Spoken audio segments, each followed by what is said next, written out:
दोस्तों, क्या आपने कभी सोचा है कि एक्सेल में बड़ा डेटा संभालना इतना मुश्किल क्यों हो जाता है। लाखों रो और कॉलम में खो जाते हैं। रिपोर्ट तैयार करना एक सिरदर्द बन जाता है। यदि हाँ, तो यह वीडियो आपके लिए है, क्योंकि आज हम जानेंगे एमएस एक्सेस के बारे में, जो डेटा मैनेजमेंट की हर समस्या का समाधान है। जी हाँ दोस्तों, तो वीडियो में अंत तक बने रहें। आज हम एमएस एक्सेस के बारे में कंप्लीट जानने वाले हैं। ये एमएस एक्सेस की हमारी पहली वीडियो है और फर्स्ट लेसन में हम एमएस एक्सेस के इंट्रो पार्ट के बारे में जानेंगे। तो चलिए देख लेते हैं कि हम एमएस एक्सेस में क्या क्या आज हम जानने वाले हैं, और वीडियो आप कंप्लीट देखिएगा, तभी आपको समझ में आएगा कि एमएस एक्सेस की क्या इंपॉर्टेंस है। तो देखिए, आज हम एमएस एक्सेस में क्या क्या जानने वाले हैं। चूँकि हमारा इंट्रो पार्ट है, इसलिए आज हम एमएस एक्सेस में प्रैक्टिकल तो नहीं बताएंगे, क्योंकि जब तक हम थोड़ा सा थ्योरी नहीं जानेंगे तो प्रैक्टिकल करने में थोड़ी सी दिक्कत हो सकती है। इसलिए एक बिगनर जो है, स्टार्टिंग से लेके बेसिक से एडवांस लेकर अगर हमको एक्सेस सीखना है तो आपको स्टार्टिंग से देखना पड़ेगा। तो देखिए, आज हम क्या क्या जानने वाले हैं एक्सेस में। देखिए, पहला है हमारे पास कि एमएस एक्सेस क्या होता है। एमएस एक्सेस क्या होता है, इसके बारे में जानेंगे। दूसरा जानेंगे कि एमएस एक्सेस का उपयोग हम क्यों करें। ये बहुत बड़ा रीज़न है दोस्तों कि हम एमएस एक्सेस का उपयोग क्यों करें। तीसरा हमारे पास है कि एमएस एक्सेस की विशेषताएं क्या है। ठीक है। अगला है हमारे पास एमएस एक्सेस का स्ट्रक्चर क्या होना चाहिए, क्योंकि बहुत सारे लोग एमएस एक्सेस यूज तो करते हैं पर उनको प्रॉपर तरीके से स्ट्रक्चर के बारे में पता नहीं होता। अगला है एमएस एक्सेस का उपयोग। एमएस एक्सेस का उपयोग हम कहाँ कहाँ करते हैं। ठीक है। फिर क्या है कि एमएस एक्सेस के फ़ायदे, अगर हम एमएस एक्सेस यूज कर रहे हैं तो इससे हमको क्या बेनिफिट होगा, क्या फ़ायदा होने वाला है। इसके बाद एमएस एक्सेस के नुकसान क्या हैं। देखिए, जो चीज़ हम यूज करते हैं, चाहे हम कोई भी एप्लीकेशन सॉफ्टवेयर यूज करें, अगर उसका कुछ फ़ायदा है तो कुछ ना कुछ नुकसान भी होगा। दोस्तों, आपको बहुत सारे यूट्यूबर मिल जाएंगे और बहुत सारी वीडियो आपको यूट्यूब पर मिल जाएंगी, लेकिन आपको सिर्फ फ़ायदे के बारे में बताएंगे, नुकसान के बारे में बहुत कम ही लोग बताते हैं। इसीलिए ये वीडियो आपके लिए बहुत इंपॉर्टेंट होने वाली है। इसीलिए हम कहते हैं कि आप वीडियो में लास्ट तक बने रहें। आपको बहुत सारी चीज़ें, ऐसी एडवांस चीज़ें जानने को मिलेंगी। फिर आप एमएस एक्सेस में जब काम करेंगे तो आपको और अच्छे से काम करना आसान हो जाएगा। अगला हम जानेंगे दोस्तों कि एमएस एक्सेस की शुरुआत कैसे करते हैं। ठीक है। इसके बाद फिर हम जानेंगे एमएस एक्सेस का स्कोप क्या है। जैसे अगर आप एमएस एक्सेस सीख लिए तो इसको यूज कहाँ करेंगे, इसका स्कोप कहाँ कहाँ होता है ना। इसके बाद फिर हम जानेंगे कि एमएस एक्सेल और एक्सेस में क्या अंतर होता है। क्योंकि जो हम डेटा इंटर करते हैं और स्टोर करते हैं, वो भी हमारा डेटाबेस में टेबल के फॉर्मेट में ही होता है। और जैसा कि आपको पता है, अगर आप एक्सेल यूज़र हैं, अब जाहिर सी बात है, अगर आप एमएस एक्सेस तक की वीडियो देख रहे हैं तो आप एमएस एक्सेल तो यूज ही किए होंगे, है ना। तो एमएस एक्सेल में भी टेबल होता है और एक्सेस में भी टेबल होता है। तो फिर इन दोनों में अंतर क्या है, तो इस अंतर को भी हम समझेंगे। इसके बाद फिर हम जानेंगे कि एक्सेल का उपयोग कब करें, और फिर हम जानेंगे कि एक्सेस का उपयोग कब करें। दोस्तों, इतने टॉपिक के बारे में आज हम डिटेल में डिस्कस करने वाले हैं और आपको बताने वाले हैं कि एमएस एक्सेस की क्या इंपॉर्टेंस है और इसकी ज़रूरत हमको कहाँ पड़ती है। ठीक है। एक्सेल और एक्सेस में क्या अंतर है। हालांकि अगर आप एक्सेल के बारे में कंप्लीट जानकारी लेना चाहते हैं तो हमारे चैनल के प्लेलिस्ट में चले जाइए, वहाँ आपको एमएस एक्सेल की कंप्लीट जानकारी मिल जाएगी। यहाँ तो हम थोड़ा सा ही डिस्कस करने वाले हैं एक्सेल और एक्सेस के बीच में। ठीक है। तो चलिए देरी ना करते हुए अब हम शुरू करते हैं। तो देखिए, जैसा कि हमारा जो पहला टॉपिक है, एमएस एक्सेस क्या होता है। ठीक है। तो ये हमारे पास एमएस एक्सेस है। एमएस एक्सेस क्या है, तो देखिए यहाँ पे लिखा है कि एमएस एक्सेस एक रिलेशनल डेटाबेस मैनेजमेंट सिस्टम होता है जो माइक्रोसॉफ्ट के ऑफिस सूट का हिस्सा है। ठीक है। अब देखिए क्या होता है कि एमएस एक्सेस एक रिलेशनल डेटाबेस मैनेजमेंट सिस्टम होता है। रिलेशनल क्यों, क्योंकि यहाँ दो टेबल के बीच में, कम से कम दो टेबल के बीच में रिलेशन बनाया जाता है। मतलब एक टेबल में रहते हुए किसी दूसरे टेबल के डेटा को हम एक्सेस कर सकते हैं, रिट्रीव कर सकते हैं, अपडेट कर सकते हैं। ये अंतर होता है। तो इसीलिए इसको हम रिलेशनल डेटाबेस मैनेजमेंट सिस्टम कहते हैं। और ये जो एमएस एक्सेस है, तो जब हम माइक्रोसॉफ्ट ऑफिस इंस्टॉल करते हैं उसी समय पे ये इसके जो और एप्लीकेशन सॉफ्टवेयर हैं, जैसे एमएस वर्ड है, एमएस एक्सेल है, पावर पॉइंट है, एक्सेस है, तो ये सभी इंस्टॉल हो जाते हैं। ठीक है। दूसरा है इसमें कि यह डेटा को स्टोर, मैनेज और रिट्रीव करने के लिए एक प्रभावी और यूजर फ्रेंडली प्लेटफॉर्म प्रदान करता है।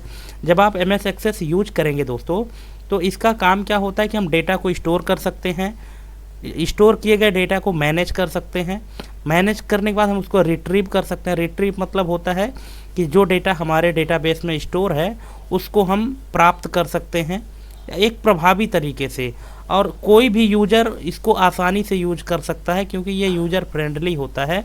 यूज़र फ्रेंडली का मतलब होता है कि यहाँ आपको टेक्स्ट के साथ साथ चित्र भी दिखाया जाता है, तो कोई भी यूज़र उसको आसानी से यूज कर सकता है। ठीक है, आई होप कि आप समझ गए होंगे कि MS एक्सेस क्या होता है। ठीक है, अब चलिए अगला है हमारे पास कि MS एक्सेस का उपयोग क्यों करें, क्या कारण है MS एक्सेस यूज करने का। यूज करने के लिए तो हम एक्सेल भी कर सकते हैं क्योंकि उसमें भी टेबल बनी होती है, लेकिन MS एक्सेस ही क्यों यूज करें। बाकी MS एक्सेस और एक्सेल के बीच में जो अंतर है वो हम आगे बताएंगे आपको, लेकिन अभी यहाँ आपको सिर्फ ये जानना है कि MS एक्सेस का उपयोग क्यों करें। तो इसके कई सारे रीज़न हैं। पहला रीज़न है कि डेटा मैनेजमेंट। तो डेटा मैनेजमेंट के अंतर्गत क्या है कि डेटा को संरचना और व्यवस्थित करने के लिए टेबल्स का उपयोग करता है। ठीक है, ये चीज़ तो हम एक्सेल में भी कर सकते हैं। दूसरा क्या है, एफिशिएंसी। एफिशिएंसी का मतलब है दोस्तों कि बड़ी फाइल्स या रिपीटिटिव टास्क के लिए क्वेरीज और मैक्रोज प्रदान करना। ठीक है, देखिए रिपीटिटिव टास्क क्या होता है, जो काम बार बार होता है उसको रिपीटिटिव टास्क कहा जाता है। ठीक है, तो जो बार बार काम होते हैं ना, तो उनको करने के लिए हम यहाँ क्वेरी या कि माइक्रो यूज कर सकते हैं, और बड़ी फाइल को हम उसको इफ़ेक्टिव तरीके से मैनेज कर सकते हैं। तीसरा कारण क्या है MS एक्सेस यूज करने का, इंटीग्रेशन। इंटीग्रेशन मीन्स कि MS एक्सेल वर्ड और आउटलुक के साथ आसानी से इंटीग्रेट होता है। मतलब अगर हमारे पास कोई डेटा एक्सेल के फॉर्मेट में है या वर्ड में है या आउटलुक में है, जहाँ कहीं भी डेटा हो एक्सटर्नल डेटा, उसको हम MS एक्सेस के साथ आसानी से इंटीग्रेट कर सकते हैं, लिंक कर सकते हैं, जोड़ सकते हैं, इसलिए हम MS एक्सेस यूज करते हैं। और चौथा और बड़ा रीज़न क्या है कि मल्टी यूजर एक्सेस है। मतलब कि एक डेटाबेस में एक साथ कई सारे लोग काम कर सकते हैं, ये इसका बहुत बड़ा बेनिफिट है दोस्तों, इसलिए हम MS एक्सेस का उपयोग करते हैं। इसके और बहुत सारे रीज़न हैं, पर जो मोस्ट रीज़न है MS एक्सेस यूज करने का वो हम आपको बता दिए हैं। ठीक है, बाकी जब हम इसका प्रैक्टिकल करेंगे अपनी दूसरी क्लास में, तब हम आपको और अच्छे से बता पाएंगे। यहाँ अभी हम आपको सिर्फ थ्योरी पार्ट समझा रहे हैं, क्योंकि जब तक आप थ्योरी नहीं जानेंगे तब तक आप प्रैक्टिकल नहीं कर पाएंगे, और प्रैक्टिकल करेंगे भी तो सिर्फ रटी रटाई प्रैक्टिकल कर पाएंगे, है ना। इसलिए आपको थ्योरी जानना ज़रूरी है। चलिए अगला हमारे पास है कि MS एक्सेस की प्रमुख विशेषताएँ क्या है। अब MS एक्सेस को हम क्यों यूज करें ये तो जान गए, अब इसकी विशेषता क्या है। तो इसकी विशेषता, पहली विशेषता है दोस्तों कि रिलेशनल डेटाबेस। रिलेशनल डेटाबेस का मतलब है कि टेबल्स के बीच रिलेशनशिप क्रिएट करने की सुविधा देता है। अगर आप डेटा रखने के लिए से स्टोर करने के लिए तो आप MS एक्सेल में भी रख सकते हैं, लेकिन MS एक्सेल में टेबल्स के बीच में रिलेशन क्रिएट नहीं हो पाता है, ना तो एक्सेल में होता और ना तो वर्ड में होता है। ये सिर्फ और सिर्फ सुविधा किस में देता है, MS एक्सेस में देता है। तो पहली विशेषता तो ये है कि इसमें रिलेशनल डेटाबेस क्रिएट करते हैं। अच्छा, रिलेशनल डेटाबेस हम क्रिएट क्यों करते हैं। रिलेशनल डेटाबेस चूँकि इसलिए क्रिएट करते हैं कि हमारे पास अलग अलग प्रकार के टेबल होती हैं। जैसे अगर हम किसी स्टूडेंट की बात करें, किसी कॉलेज या स्कूल की बात करें, तो एक टेबल मान लीजिए हो गई स्टूडेंट की, दूसरी टेबल हो गई फीस की, और तीसरी टेबल हो गई कोर्स की।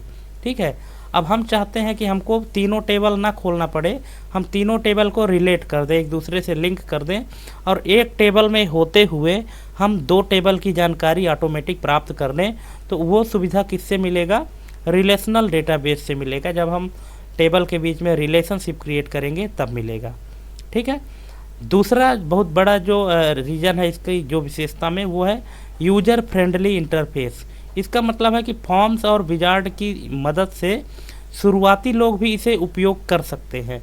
मतलब इतना यूजर फ्रेंडली है MS एक्सेस कि इसको आप आसानी से यूज कर सकते हैं। अगर आप एक बार MS एक्सेस में काम करना स्टार्ट कर दिए तो आप बड़े आसानी से इसमें काम कर सकते हैं। इसमें कोई बहुत बड़ा वो नहीं होता है कि आप काम करने में आपको दिक्कत जाएगी, आसानी से यूज कर सकते हैं। तीसरा जिसकी जो तीसरी मुख्य विशेषता है वो है क्वेरी की। क्वेरी का मतलब होता है कि डेटा को रिट्रीव और एनालाइज करने के लिए एसक्यूएल क्वेरी का सपोर्ट मिलता है। देखिए, अब जैसे हमारे पास लार्ज अमाउंट ऑफ डेटा होता है, अब उन डेटा में से जैसे 1000 2000 डेटा है हमारे पास, अब उस डेटा में से हमको कुछ डेटा ही रिट्रीव करना है टेबल से, तो आप क्वेरी चला दीजिए। क्वेरी आप कैसे चलाएंगे इसको हम आगे देखेंगे। क्वेरी का मतलब होता है कि जैसे पूछताछ, ठीक है, कि आपको कंडीशन के आधार पे वही डेटा मिलेगा जो आपने कंडीशन लगाया है, कि जैसे कि बीसीए में पढ़ने वाले सभी स्टूडेंट की लिस्ट। अब आपके पास तो हर कोर्स के अलग अलग कोर्स के बच्चों की लिस्ट है और पूरा एक ही टेबल में है, लेकिन हम चाहते हैं कि सिर्फ किसी स्पेसिफिक कोर्स के डेटा हमको चाहिए, तो वो आप क्वेरी के माध्यम से प्राप्त कर सकते हैं। तीसरी जो मुख्य विशेषता है वो है रिपोर्ट की, कि डेटा का ग्राफिकल प्रेजेंटेशन और प्रिंटिंग के लिए रिपोर्टिंग टूल्स। ठीक, कि आप जो भी आपके पास डेटा है उस डेटा का अगर आपको रिपोर्ट बनाना है ग्राफिकल प्रेजेंटेशन के माध्यम से, तो आप रिपोर्ट के माध्यम से इसको बना सकते हैं। और चौथी विशेषता है कि माइक्रोज और वीबीए। माइक्रोज क्या होता है दोस्तों, कि किसी भी काम को जो बार बार काम रिपीट हो रहा है उसके लिए आप वीबीए कोड लिख सकते हैं एमएस एक्सेस में, माइक्रो बना सकते हैं। ऑटोमेशन टूल्स के लिए होता है कि वो काम आपका ऑटोमेटिक होता रहे, ऑटोमेटिक तरीके से। ठीक है, तो ये इसकी मुख्य विशेषताएं हैं। चलिए अगले पेज में देख लेते हैं क्या है। एमएस एक्सेस का स्ट्रक्चर, ये मोस्ट इम्पोर्टेंट है। हालांकि अभी तक जितने हम बताए हैं वे सभी इम्पोर्टेंट ही हैं, लेकिन ये उनसे भी ज़्यादा इम्पोर्टेंट है, क्योंकि आपको जब तक एमएस एक्सेस का स्ट्रक्चर नहीं पता रहेगा तब तक आप एमएस एक्सेस में प्रभावी तरीके से काम नहीं कर पाएंगे। तो देखिए, स्ट्रक्चर क्या होता है एमएस एक्सेस का। जब भी आप एमएस एक्सेस ओपन करेंगे तो सबसे पहला यहाँ आपको मिलता है टेबल्स। ठीक है, शुरुआत आपकी टेबल से ही होगी। आप टेबल क्रिएट करेंगे, अब टेबल क्रिएट करने के बाद उसमें डेटा फीड करेंगे, और डेटा फीड करने के बाद ही आप उसमें क्वेरी चला सकते हैं, फॉर्म क्रिएट कर सकते हैं, रिपोर्ट बना सकते हैं और माइक्रो बना सकते हैं। तो देखिए, टेबल क्या होते हैं कि डेटा को रो और कॉलम में स्टोर करने की जो बेसिक यूनिट है वो टेबल है। देखिए दोस्तों, डेटाबेस, चाहे आप कोई भी डेटाबेस यूज करिए, चाहे आप एसक्यूएल यूज करिए, ओरेकल यूज करिए, एक्सेस यूज करिए, आप अगर डेटाबेस की बात करते हैं तो जो बेसिक यूनिट है डेटाबेस में टेबल डेटा स्टोर करने की, वो टेबल ही है। और एमएस एक्सेस में जब हम अगले लेसन में बताएंगे तो उसमें भी आपको टेबल ही बताएंगे कि टेबल कैसे क्रिएट करते हैं। हाँ, टेबल क्रिएट करने का जो तरीका है वो अलग अलग तरीका है, वो हम आगे चल के आपको विथ प्रैक्टिकल बताएंगे। इसके बाद है क्वेरी, डेटा को रिट्रीव और मैनिपुलेट करने का तरीका। रिट्रीव यानी जो डेटा आपके टेबल में सेव है उसको प्राप्त करना, और मैनिपुलेट करना यानी उसमें कोई बदलाव करना। ठीक है, तो ये हम क्वेरी के माध्यम से करते हैं। अगला है फॉर्म्स। जो एमएस एक्सेस का तीसरा स्ट्रक्चर है वो फॉर्म है। फॉर्म में क्या होता है कि यूजर फ्रेंडली इंटरफेस के लिए डेटा एंट्री और नेविगेशन। जैसे जब आप कोई भी डेटा अपने टेबल में स्टोर करते हैं, हो सकता है कि आपके टेबल में इतने सारे फील्ड हों, इतने सारे कॉलम हो कि आपको बार बार स्क्रॉल करना पड़ जाए। लेकिन अगर आपने उसी टेबल का फॉर्म बना लिया है तो फिर फॉर्म में आप आसानी से डेटा इंटर करके और सेव करेंगे तो वो डेटा आपका कहाँ चला जाएगा, टेबल में ऑटोमेटिक स्टोर हो जाएगा। ठीक है, अगला है रिपोर्ट्स का, कि डेटा का समरी और फॉर्मेटेड आउटपुट। जो डेटा का आप समरी क्रिएट करेंगे, जैसे आपके पास बहुत सारा डेटा है, उस डेटा का समरी अगर आप बनाना चाहते हैं तो वो आप रिपोर्ट के माध्यम से बना सकते हैं। फिर है आपके पास माइक्रोज या वीबीए। डेटाबेस को ऑटोमेट करने के लिए आप माइक्रो चला सकते हैं, माइक्रो क्रिएट करेंगे। ये सब कैसे करेंगे हम आगे आपको बताएंगे, लेकिन अभी आप वीडियो में अंत तक बने रहें। ये चीज़ आपको जानना बहुत ज़रूरी है, क्योंकि जब तक आप थ्योरी नहीं जानेंगे तो प्रैक्टिकल करने में मज़ा नहीं आएगा। ठीक है, चलिए अगला है हमारे पास कि एमएस एक्सेस कहाँ उपयोग होता है। बहुत बड़ा प्रश्न कि एमएस एक्सेस तो सीख लिए, पर इसका उपयोग हम कहाँ करेंगे। तो सबसे पहला इसका उपयोग है बिजनेस।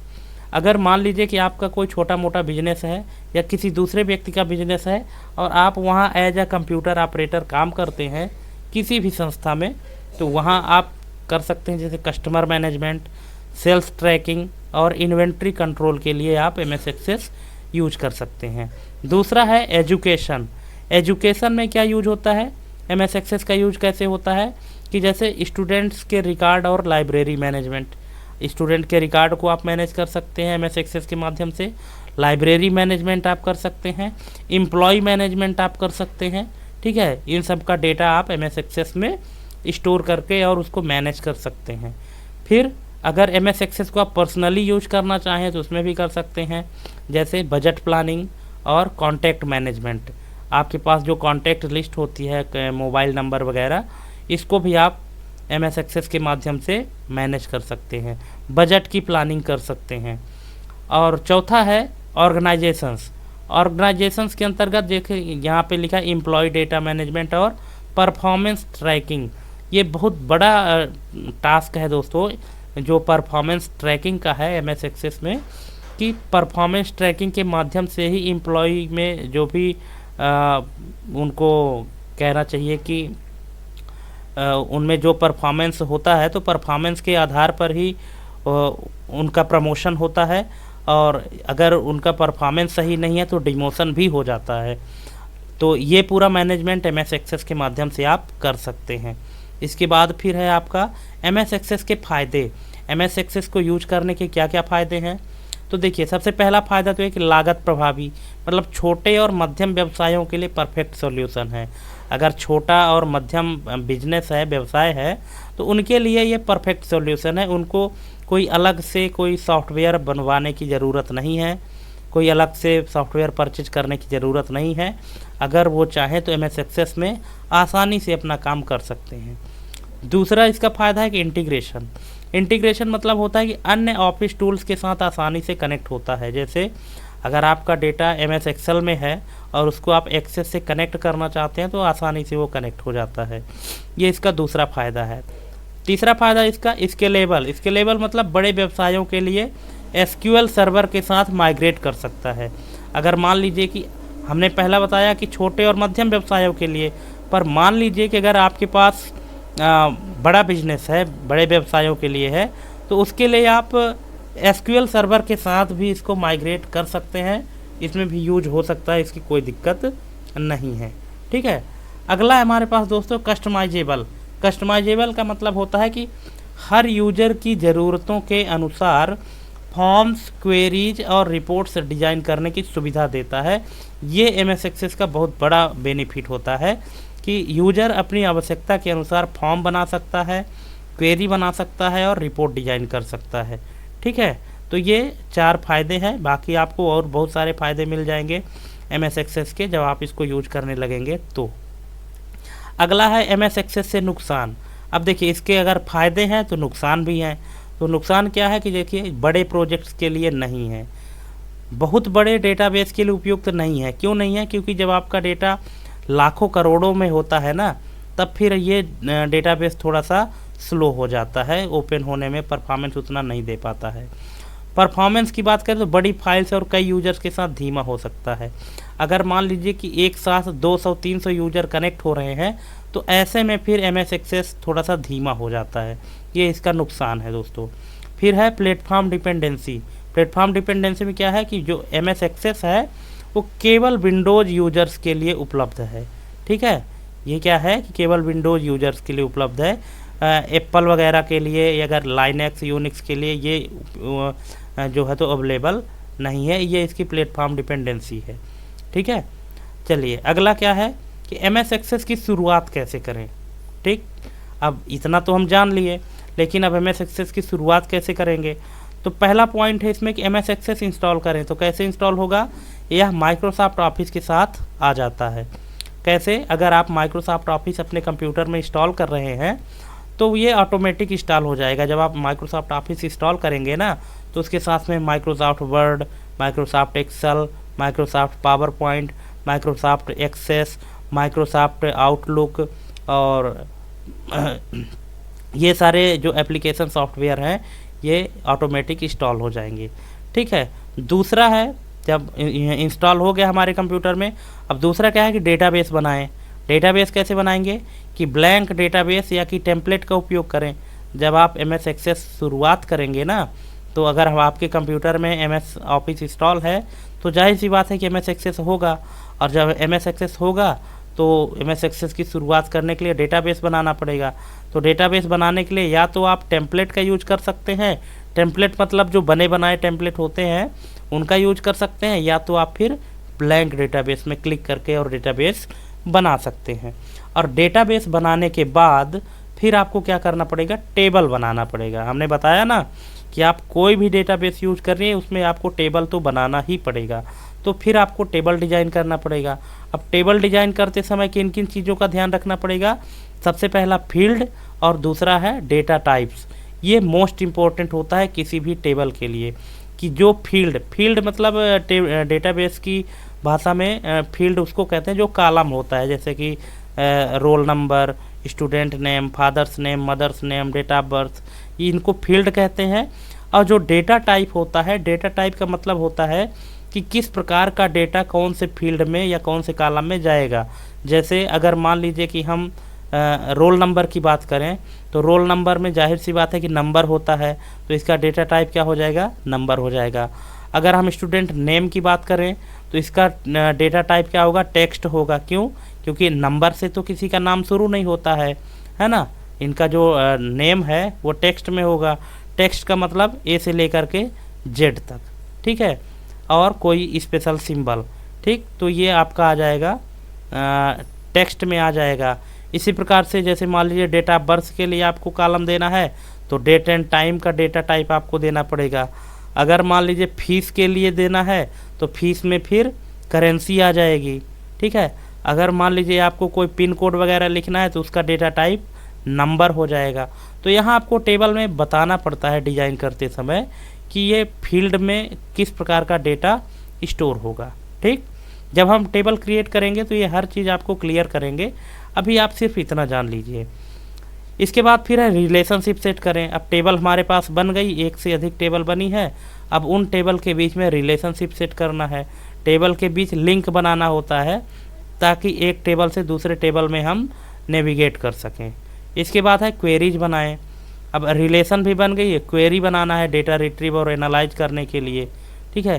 क्वेरी सेट करते हैं कि हमको पूरे डेटाबेस में से कौन सा डेटा चाहिए, कंडीशन देते हैं, तो ये इसको हम क्वेरी कहते हैं। और क्वेरी भी बन गई और लास्ट में हम क्या बनाते हैं, फॉर्म्स और रिपोर्ट, ठीक है। फॉर्म और रिपोर्ट बनाने के लिए हम इसका एम एस एक्सेस का यूज करते हैं प्रोफेशनल आउटपुट के लिए। कि जैसे हमारे पास बहुत सारा डेटा है और उस डेटा को मान लीजिए कि हमको किसी मीटिंग में रिप्रेजेंट करना है, तो उसके लिए हम आप रिपोर्ट बनाएंगे, क्योंकि रिपोर्ट में समरी होती है, पूरा डेटा नहीं होता है, ठीक है। तो ये इस तरह से हम इसकी शुरुआत कर सकते हैं, ठीक।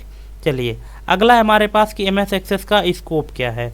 अगर आप एम एस एक्सेस में काम करना सीख भी लिए तो अब इसका स्कोप कहाँ है, कहाँ इसको आप यूज करेंगे। तो इसका स्कोप है दोस्तों कि एक शुरुआती फ्रेंडली टूल होने के साथ यह छोटे और मध्यम व्यवसायों के लिए एक पावरफुल ऑप्शन है, अच्छी बात है। और दूसरा है प्रोग्रामिंग और ऑटोमेशन स्किल सीखने के लिए एक अच्छा प्लेटफॉर्म है। जैसे आप शुरुआत के साथ, जैसे जो छोटे और मध्यम लेवल के जो बिजनेस होते हैं उनको उनके डेटा को मैनेज करने के लिए एम एस एक्सेस एक बहुत ही पावरफुल टूल है। और दूसरा प्रोग्रामिंग और ऑटोमेशन स्किल सीखने के लिए भी अच्छा प्लेटफॉर्म है एम एस एक्सेस, ठीक है। प्रोग्रामिंग की बात क्यों कर रहे हैं, क्योंकि यहाँ पे जो हम माक्रो यूज करते समय VBA यूज करेंगे, VBA कोड, विजुअल बेसिक का कोड, तो इसमें प्रोग्रामिंग वही आती है कि आप अपने हिसाब से कोड रन करके और माक्रो बना सकते हैं और उसको ऑटोमेटिक रन कर सकते हैं, ठीक है। चलिए अगला है, यहाँ पे हम देख लेते हैं दोस्तों कि एक्सेल और एक्सेस के बीच अंतर। क्योंकि हम इसलिए यहाँ पे अंतर आपको बताना चाह रहे हैं क्योंकि हम जब से आपको बता रहे हैं तो यही बता रहे हैं कि एम एस एक्सेस में भी टेबल यूज करते हैं, एक्सेल में भी टेबल यूज करते हैं। तो फिर दोनों टेबल के बीच में अंतर क्या है, तो इस अंतर को समझना बहुत ज़रूरी है, वरना ये कन्फ्यूजन आपका हमेशा बना रहेगा। और अगर कन्फ्यूज होकर काम करेंगे तो फिर वो चीज़ आप हासिल नहीं कर पाएंगे जो आप करना चाहते हैं। तो देखिए यहाँ पे एक्सेल और एक्सेस के बीच में अंतर को समझ लीजिए। तो पहला इधर लिखा है लेफ़्ट साइड में एम एस एक्सेल में कि डेटा को स्प्रेड शीट में व्यवस्थित और गणना के लिए यूज किया जाता है। MS एक्सेल में जो पेज होता है जिसको स्प्रेडशीट कहते हैं, उसमें हम अपना डेटा स्टोर करते हैं और कैलकुलेशन करते हैं। MS एक्सेस में क्या होता है कि डेटा को संरचित, प्रबंधित और विश्लेषण के लिए यूज करते हैं। डेटा में MS एक्सेस में जो डेटा स्टोर करते हैं टेबल बना के, तो उनका एक प्रॉपर स्ट्रक्चर होता है। प्रॉपर स्ट्रक्चर का मतलब होता है दोस्तों कि उसमें हम ये डिफाइन कर देते हैं कि कौन से फील्ड में किस टाइप का डेटा स्टोर होगा, है ना। अगर हम किसी फील्ड में डेटा टाइप मान लीजिए डेट एंड टाइम दिए हैं, तो उसमें हम किसी का नाम नहीं लिख सकते, उसमें या तो हम डेट लिखेंगे या तो टाइम लिखेंगे। तो ये एक प्रॉपर फॉर्मेट होता है, पहले से ही डिफाइन कर देते हैं और उसमें डेटा स्टोर करते हैं और फिर उसको मैनेज करते हैं, एनालिसिस करते हैं। एक्सेल में एक आयामी मतलब टेबल और सेल्स। एक्सेल में क्या होता है कि टेबल होता है और उस टेबल में रो और कॉलम होता है, रो कॉलम में सेल बनते हैं, एक ही प्रकार का होता है। लेकिन एक्सेस में क्या होता है कि मल्टी आयामी, है ना। मल्टी आयामी मतलब टेबल्स के बीच रिलेशनशिप हम बना सकते हैं, जबकि MS एक्सेल में हम रिलेशनशिप नहीं बना सकते टेबल के बीच। MS एक्सेल में क्या होता है कि लाखों सेल्स तक डेटा स्टोर कर सकता है, लेकिन प्रदर्शन धीमा हो सकता है। इसका जो परफॉर्मेंस है धीमा हो सकता है MS एक्सेल में। भले ही डेटा हम बहुत सारा स्टोर कर दें, लेकिन इसका जो परफॉर्मेंस है वो धीमा हो जाएगा। लेकिन MS एक्सेस में क्या होता है कि लाखों रिकॉर्ड्स हैंडल कर सकता है, वो भी बेहतर प्रदर्शन के साथ। कई सारे रिकॉर्ड आप स्टोर कर दीजिए, कोई दिक्कत नहीं, परफॉर्मेंस अच्छा रहेगा, स्पीड से खुलेगा, रिफ्रेश होगा, ठीक है। तो ये अंतर होता है। और भी अंतर है, देखिए एक्सेल में क्या होता है कि फार्मूला, चार्ट्स और पाइवोट टेबल के लिए उपयोगी होता है, जबकि MS एक्सेस में जटिल डेटा, क्वेरी और रिपोर्ट्स के लिए उपयुक्त होता है। एक्सेल में हम फार्मूला लगाते हैं, चार्ट बनाते हैं, पाइवोट टेबल बनाते हैं, जबकि MS एक्सेस में इसकी जो डेटा क्वेरी है रिपोर्ट के लिए बनाया जाता है। MS एक्सेल में डेटा के बीच सीधे रिलेशनशिप नहीं बना सकते, जबकि MS एक्सेस में टेबल्स के बीच रिलेशनशिप बनाकर डेटा को लिंक कर सकते हैं। एक्सेल में क्या होता है कि VBA और मैक्रोज के माध्यम से सीमित ऑटोमेशन बना पाते हैं हम, जबकि MS एक्सेस में मैक्रोज और SQL क्वेरी का अधिक शक्तिशाली उपयोग है ना। एक्सेल में हम VBA को एक सीमित दायरे तक ही यूज कर सकते हैं, लेकिन एक्सेस में मैक्रो और SQL क्वेरी का उपयोग करके बहुत ही पावरफुल और ऑटोमेशन टास्क कर सकते हैं। ये अंतर होता है दोस्तों। दोस्तों मैं आपसे रिक्वेस्ट करता हूँ कि अगर आपको लगता है कि ये आपके लिए बहुत ही यूजफुल है, तो आप इसको नोट डाउन भी कर सकते हैं, आगे आपको ये काम देगा, ठीक है, जब आप MS एक्सेस का प्रैक्टिकल करेंगे तो, ठीक है। और वीडियो में अंत तक बने रहें, वीडियो बिना स्किप किए देखिएगा, मैं बार बार इस चीज़ को इसीलिए कह रहा हूँ। अब देखिए अगला अंतर है हमारे पास कि डेटा एक्सेल में डेटा को मैनुअल रूप से अपडेट और प्रबंधित करना पड़ता है, मतलब मैनेज करना पड़ता है मैनुअल तरीके से। जैसे अगर आपके पास एक्सेल में कोई डेटा स्टोर है और आप उसको थोड़ा सा उसमें कोई अपडेशन करना चाहते हैं, तो आपको वहाँ उस डेटा में मैनुअल तरीके से जाके और अपडेट करना पड़ता है।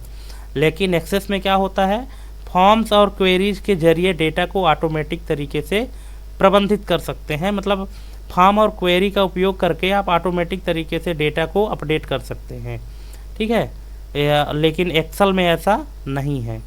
दूसरा रीज़न क्या है, अंतर क्या है एक्सेल और एक्सेस में, कि एक ही समय में एक व्यक्ति डेटा संपादित कर सकता है, मतलब एक्सेल में एक समय में एक ही व्यक्ति डेटा स्टोर कर सकता है, डेटा सेव कर सकता है, जबकि MS एक्सेस में एक ही डेटाबेस पर कई लोग एक साथ काम कर सकते हैं और परफॉर्मेंस भी अच्छी रहती है। MS एक्सेल में सीमित पासवर्ड सुरक्षा है, मतलब जो पासवर्ड की कैपेसिटी है वो सीमित है, लिमिटेड है ना। अगर ज़रूरत हुई तो इसको हम ब्रेक भी कर सकते हैं, लेकिन MS एक्सेस में डेटा को एनक्रिप्ट और पासवर्ड से सुरक्षित कर सकते हैं। अगर एक बार आप MS एक्सेस का पासवर्ड भूल गए तो इसको ब्रेक करना बहुत मुश्किल हो जाता है दोस्तों। लेकिन एक्सेल में ऐसा कुछ नहीं है, आप VBA कोड के माध्यम से इसके पासवर्ड को ब्रेक भी कर सकते हैं एक्सेल में, ठीक। अगला है कि MS एक्सेल में सरल डेटा संरचनाओं के लिए यूज होता है, एक्सेस में जटिल और बड़े डेटा संरचनाओं के लिए है। एक्सेल में बड़े डेटा सेट के लिए सीमित है और एक्सेस में एसक्यूएल सर्वर के साथ बड़ी स्केलेबिलिटी है। एक्सेल में बेसिक रिपोर्टिंग और चार्ट है, जबकि एक्सेस में एडवांस रिपोर्ट्स और कस्टमाइजेशन है। एक्सेल में मैनुअल डेटा एंट्री होता है और जबकि एमएस एक्सेस में फॉर्म के जरिए आसान और तेज डेटा एंट्री होता है। ठीक है, ये अंतर भी होता है। अगला है हमारे पास दोस्तों कि एक्सेल का उपयोग कब करें। हालांकि एक्सेल कब और कहाँ यूज होता है इसकी वीडियो हम अपने यूट्यूब चैनल के प्लेलिस्ट में, एमएस एक्सेल की जो प्लेलिस्ट है उसमें ऑलरेडी हम डिस्कस कर चुके हैं डिटेल में। अगर वो वीडियो आप नहीं देखे हैं तो उसको आप जाके देख सकते हैं, तो आपको कंप्लीट जानकारी मिल जाएगी। यहाँ तो हम आपको सिर्फ थोड़ा सा बता रहे हैं कि एक्सेल का उपयोग कब करना होता है, कि जब आपको सिंपल डेटा एंट्री और कैलकुलेशन करना हो तब आप एक्सेल यूज कर सकते हैं। दूसरा, चार्ट्स और ग्राफ के साथ डेटा को अगर प्रेजेंट करना चाहते हो तो आप एक्सेल यूज कर सकते हैं। और छोटे डेटा सेट्स पर काम करना हो तब आप एक्सेल का उपयोग कर सकते हैं। लेकिन एक्सेस का उपयोग कब करना है, कि जब आपको डेटा के बीच रिलेशनशिप बनाना हो तब आप एक्सेस का यूज कर सकते हैं। ठीक है, और फिर क्या है कि बड़े डेटा सेट्स को प्रबंधित और विश्लेषित करना हो तब आप एक्सेस का यूज कर सकते हैं। जब बड़ा डेटा सेट्स हो, छोटे मोटे डेटा के लिए तो एक्सेल ही काफ़ी है। फिर एक साथ कई यूजर्स को डेटा पर काम करना हो, अगर मान लीजिए कि आपके पास 10 या 20 एम्प्लॉय हैं और एक साथ किसी डेटाबेस से कनेक्ट होकर उसमें डेटा में काम करना चाहते हैं तो आप एमएस एक्सेस का उपयोग यहाँ से कर सकते हैं। और जो लास्ट में है, रिपोर्ट्स और कस्टमाइजेशन की ज़रूरत हो, अगर मान लीजिए कि आप रिपोर्ट बनाना चाहते हैं, कस्टमाइज करके अपने हिसाब से रिपोर्ट जनरेट करना चाहते हैं, तब आप एमएस एक्सेस का उपयोग कर सकते हैं। ठीक है, तो इस तरह से दोस्तों आई होप कि आप समझ गए होंगे कि एमएस एक्सेस की क्या इम्पोर्टेंस है और एमएस एक्सेस और एमएस एक्सेल में क्या अंतर है। ठीक है, तो आप वीडियो देखिए और सीखिए। अगर आपको कहीं भी दिक्कत हो एमएस एक्सेस को लेके किसी भी टॉपिक में, तो आप हमको कमेंट के माध्यम से पूछ सकते हैं, हम आपकी भरपूर मदद करने के लिए तैयार हैं। और ये हमारी पहली वीडियो है और आगे की वीडियो में हम जानेंगे विथ प्रैक्टिकल कि एमएस एक्सेस में हम काम कैसे करेंगे। ठीक है, तो चलिए आज के लिए बस इतना ही और हम मिलते हैं हम अपने अगले वीडियो में। तब तक के लिए जय हिंद, वंदे मातरम।